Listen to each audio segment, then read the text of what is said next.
Hello everyone, welcome back. पिछले video में हम सभी ने देखा था कि जैक 12th बोर्ड के कंप्यूटर साइंस के प्रैक्टिकल्स में क्वेश्चन 1A और 1B में जो C++ प्रोग्राम लिखने थे उसका सॉल्यूशन हम लोगों ने देखा था कि हमें किस तरह से कोड हम लोग लिख सकते हैं।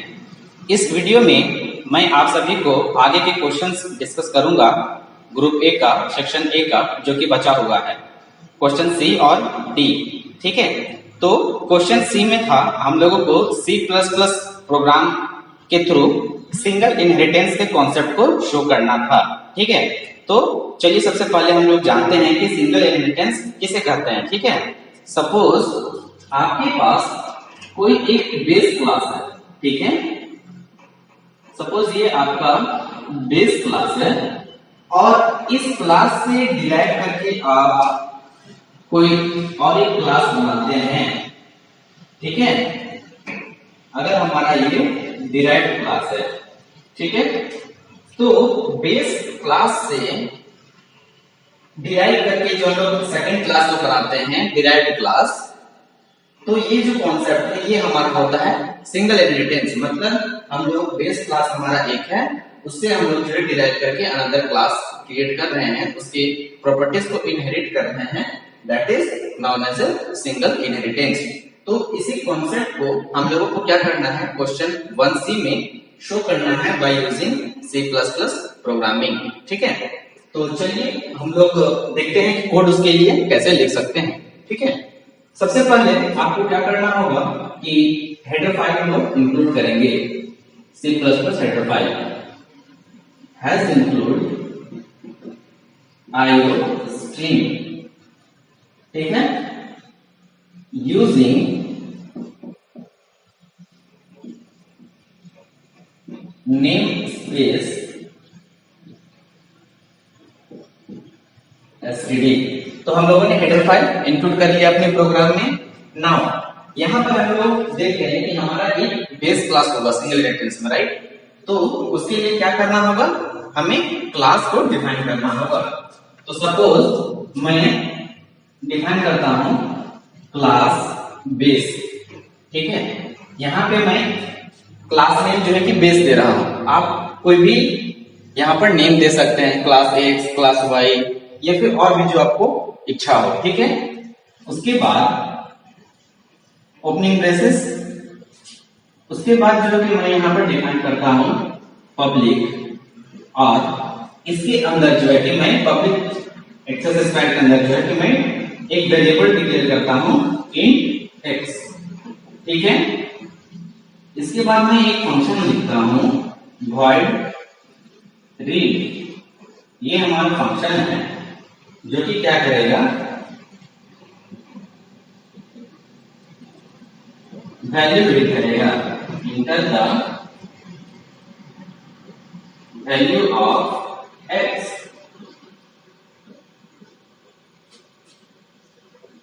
C in x। ठीक है, यहां पर जो है हम लोगों ने एक नॉर्मल क्लास डिफाइन किया। क्लास का नाम बेस है। ठीक है, पब्लिक, और उसके अंदर हम लोगों ने एक डेटा मेंबर रखा, that is x in x, और एक मेंबर फंक्शन जिसका नाम रीड है, उसको यूज करके हम लोग क्या कर रहे हैं कि यूजर को रीड कर रहे हैं वैल्यू हम लोग यूजर से x का। ठीक है, अब हम लोगों को क्या करना है, इस क्लास को हम लोगों को डिराइव करना है। ठीक है, तो हम लोग क्या करते हैं,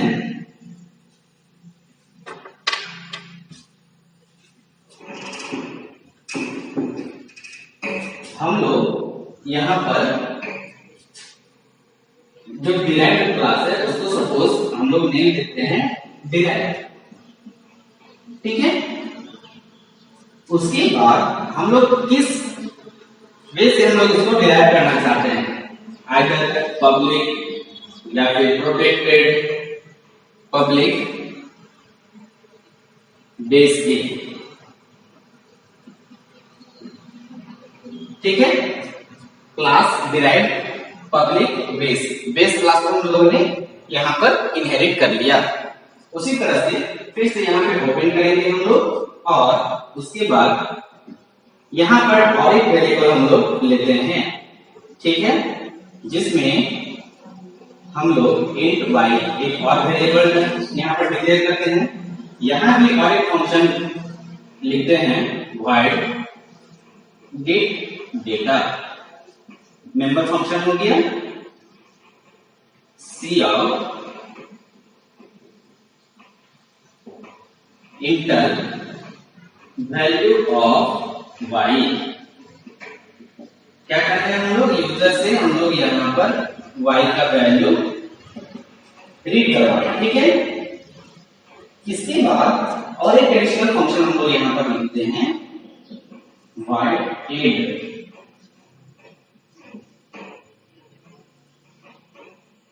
यहां पर हम लोग जो है क्या करते हैं, cout x plus y,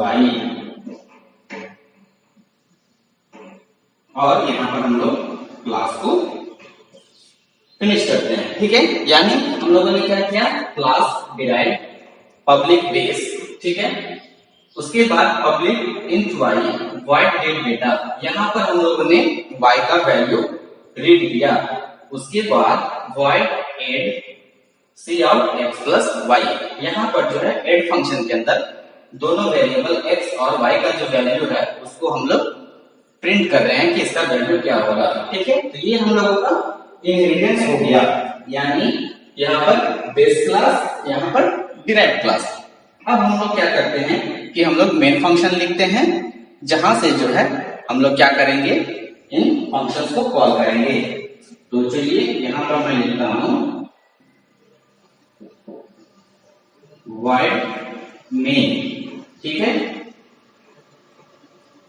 derived class जो है उसका कॉपी हम लोग डिराइव्ड क्लास का ऑब्जेक्ट बनाए डी।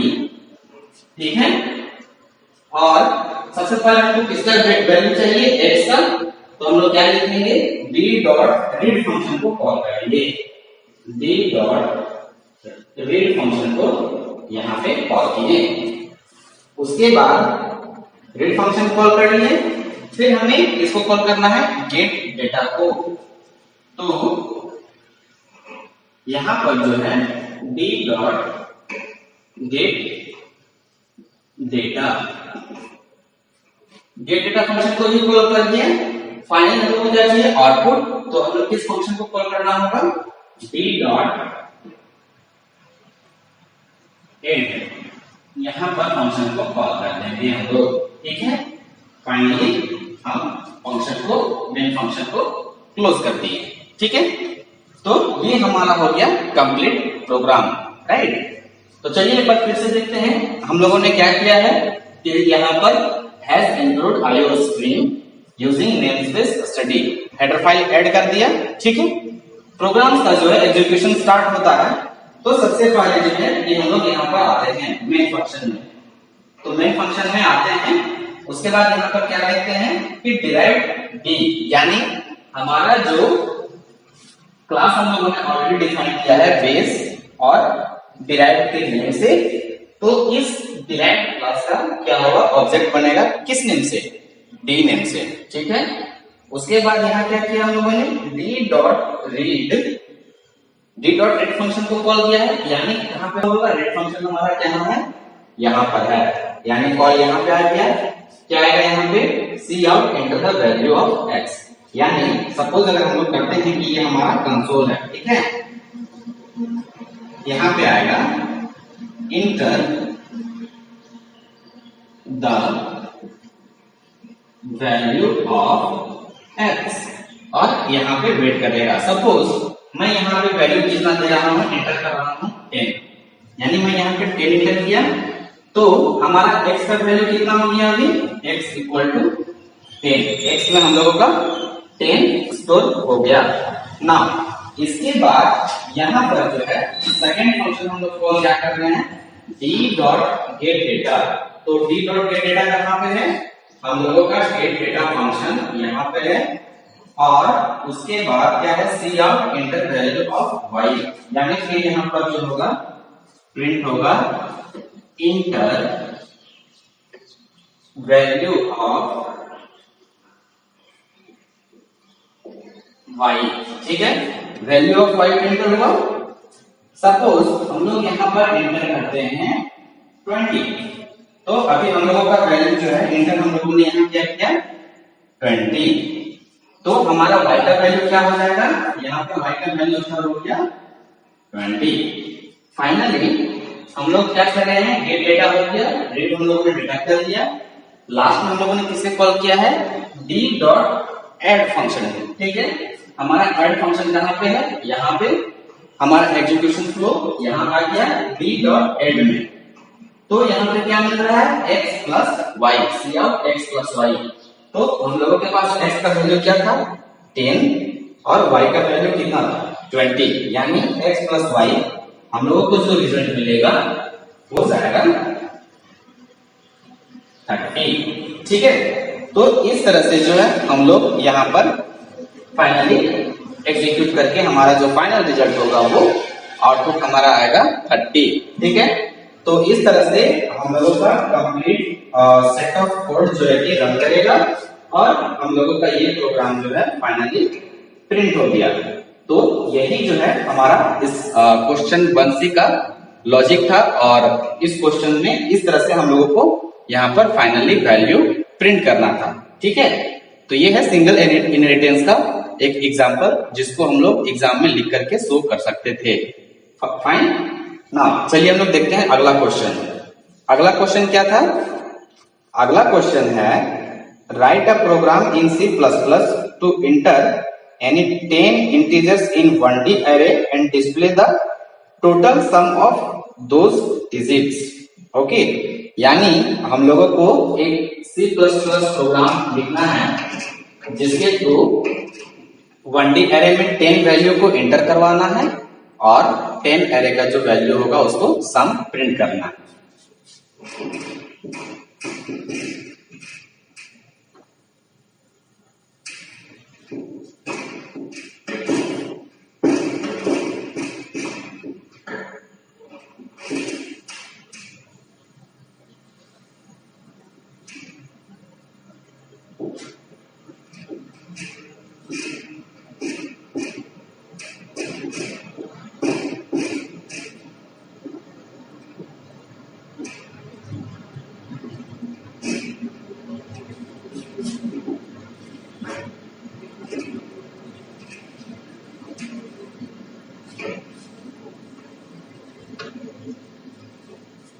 तो हमें क्या करना है, हमें एक इंटीजर एरे लेना है जिसका साइज 10 होगा। ठीक है,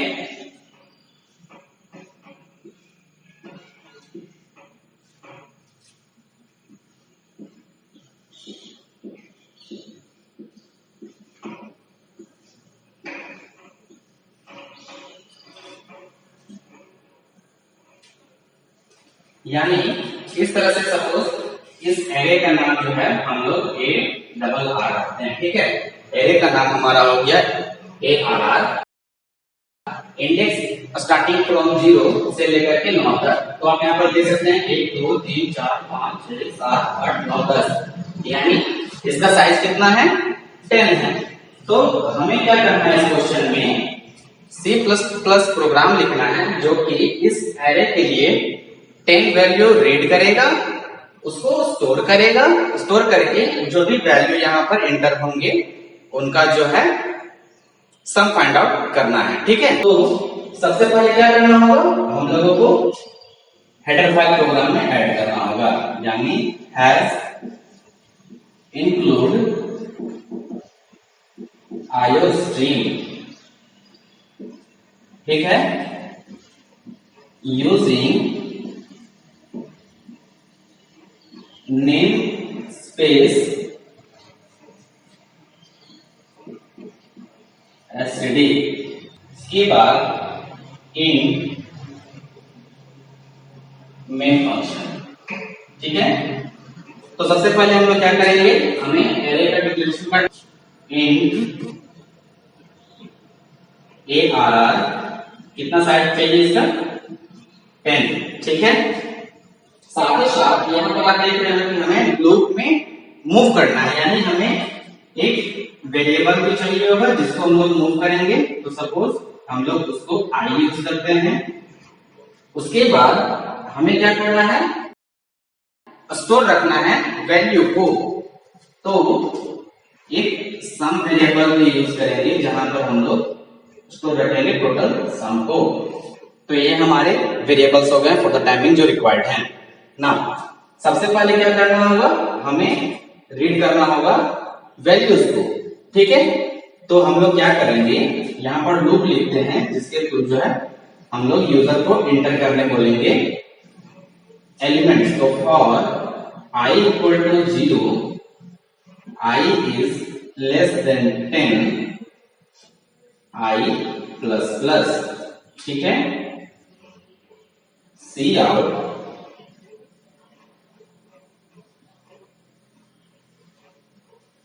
enter the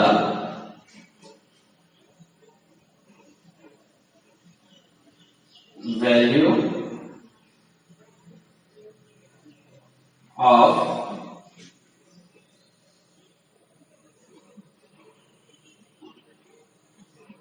I plus 1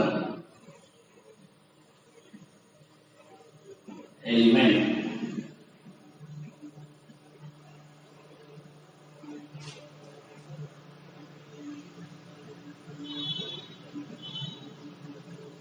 ठीक है।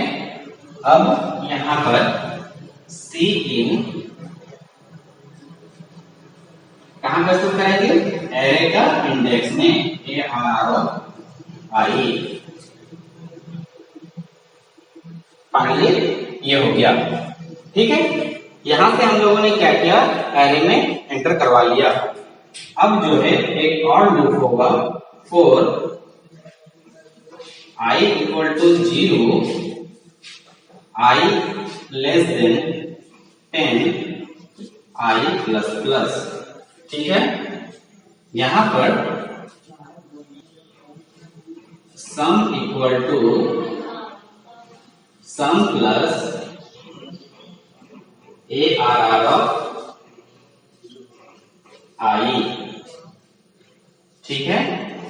फाइनली यहां पर क्या करेंगे हम लोग, सी आउट सम इक्वल टू, इस वेरिएबल में है, सम वेरिएबल में,